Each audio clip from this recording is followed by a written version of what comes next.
America के राष्ट्रपति Donald Trump ने 26/11 मुंबई आतंकी हमले के दोषी तैमूर राणा को भारत प्रत्यर्पित करने की मंजूरी दे दी है। उन्होंने कहा कि उसको इंसाफ का सामना करना पड़ेगा। पिछले महीने अमेरिकी सुप्रीम कोर्ट ने तैमूर राणा के भारत प्रत्यर्पण को मंजूरी दी थी। कोर्ट ने मामले में उसकी दोष सिद्धि के खिलाफ समीक्षा याचिका खारिज कर दी है। पाकिस्तानी मूल के कनाडाई बिजनेसमैन तैमूर राणा पर भारत में 2008 के मुंबई आतंकवादी हमलों में प्रमुख भूमिका निभाने का आरोप था, जिसे दोषी करार दिया जा चुका है। भारत ने अमेरिका की एजेंसी के साथ डिटेल्स शेयर की थी, जो लोअर कोर्ट और सुप्रीम कोर्ट में रखी गई। भारत के सबूत को कोर्ट ने स्वीकार किया है। भारत द्वारा दिए गए दस्तावेज में 26/11 हमले में राणा के रोल का जिक्र किया गया था। भारत ने राणा के प्रत्यर्पण की मांग की थी, क्योंकि वो 2008 के मुंबई आतंकवादी हमलों के मामले में वांटेड था। इससे पहले वो सैन फ्रांसिस्को में उत्तरी सर्किट के लिए अमेरिकी अपील न्यायालय सहित कई संघीय अदालतों में कानूनी लड़ाई हार गया था। आइए जानते हैं कि कौन है तैमूर राणा। मुंबई हमले ने 26/11 आतंकवादी हमले के संबंध में अपनी चार्जशीट में राणा का नाम शामिल किया था।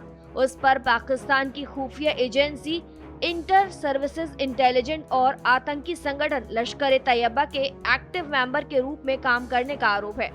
चार्जशीट में राणा पर आरोप लगाया गया है कि उसने 26/11 आतंकी हमले के मास्टरमाइंड डेविड कोलमैन हेडली की मदद की थी। मुंबई में कहां-कहां हमले करने हैं, उन जगहों की रेकी राणा ने ही की थी। उसके एक खाका तैयार करके पाकिस्तानी आतंकवादियों को सौंपा था। राणा डेविड कोलमैन हेडली उर्फ दाऊद सईद गिलानी के बचपन का दोस्त है। हेडली एक अमेरिकी नागरिक है। उसकी मां अमेरिकी और पिता पाकिस्तानी थे।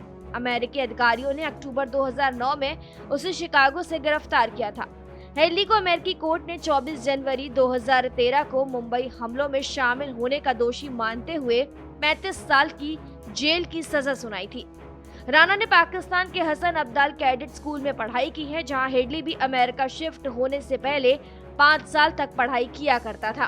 पाकिस्तानी सेना में एक डॉक्टर के रूप में काम करने के बाद राणा कनाडा शिफ्ट हो गया और कुछ साल बाद उसे कनाडाई नागरिकता भी मिल गई। उसने शिकागो में फर्स्ट वर्ल्ड इमिग्रेशन सर्विसेज नाम से एक कंसल्टेंसी फर्म की शुरुआत की। राणा की कंपनी का एक ब्रांच मुंबई में भी था, जिसने हेडली कोलमैन हेडली को मुंबई में उन जगहों की रेकी करने में मदद की जिसे पाकिस्तानी आतंकवादी संगठन लश्कर-ए-तैयबा के आतंकियों ने 26 नवंबर 2008 को निशाना बनाया था। लश्कर के 10 आतंकवादी भारी मात्रा में गोला बारूद और हथियार लेकर 26 नवंबर 2008 को समुद्र के रास्ते मुंबई में घुसे थे। उन्होंने मुंबई में 9 जगहों पर कत्लेआम मचाया। आतंकियों ने जिस जगह को निशाना बनाया उसमें 8 साउथ मुंबई में थी। Chhatrapati Shivaji terminal, Oberoi Trident hotel, Taj hotel, Leopold cafe, Cama hospital, Nariman house, metro cinema और टाइम्स ऑफ इंडिया बिल्डिंग और सेंट जेवियर्स कॉलेज के पीछे वाली गली, मुंबई के पोर्ट एरिया, मजगांव और विलेपार्ले में एक टैक्सी में भी विस्फोट हुआ था। और अब आखिरकार भारत के गुनहगार को अमेरिका ने उसे सौंपने का आदेश दे दिया है। फिलहाल जानकारी में इतना ही। खबरों के लिए जरूर सब्सक्राइब करें भारत एक्सप्रेस।